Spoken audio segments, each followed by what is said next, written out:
Ang susunod na programa ay rated PG. Patnubay at gabay ng magulang ay kailangan sa mga batang manonood.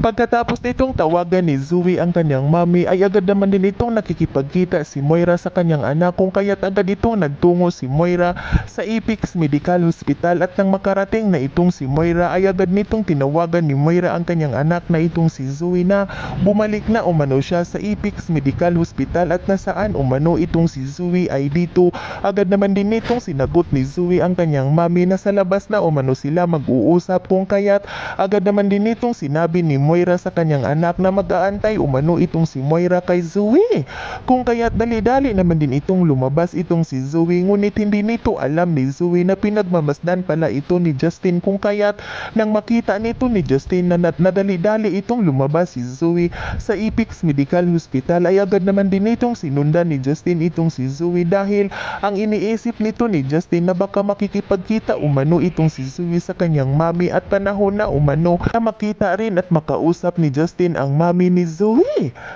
At dito, hindi nga nagkakamali itong si Justin dahil tama ang kanyang hinala at nandyan ang mami ni Zoe sa labas at ang mami ni Zoe ang pinuntahan ni Zoe, kung kaya't nang magkita na itong mag-ina ay dali-dali naman din itong nilapitan ni Justin at ay agad naman din itong nilapitan ni Justin at pinagmamasdan ni Justin itong mag-ina. At dito nang magkausap na itong si Zoe at itong si Moira ay agad nitong tinanong ni Moira ang kanyang anak kung totoo ba umano ang mga sinasabi nito sa kanya. At dito agad naman din itong sinabihan ni Zoe na totoo, at dito agad naman din itong sinabi ni Moira na pinagbibintangan rin umano siya ni Giselle na mayroon na naman umanong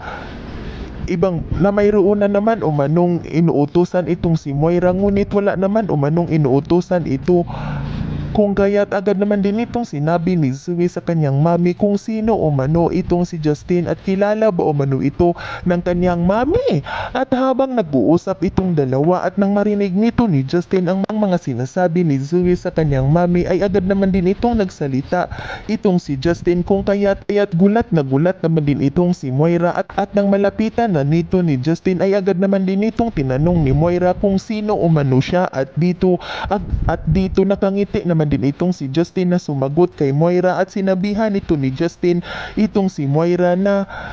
alam umano nito ni Justin ang mga sikreto ni Moira, kung kaya't agad naman din itong tinanong ni Moira itong si Justin kung paano umano nito nalalaman ang kanilang sikreto. Yan ay ating aabangan sa susunod pa na pangyayari sa kaganapang ito ng abot kamay na pangarap. Huwag mong kalimutang isubscribe at i-hit ang notification bell ng aking channel.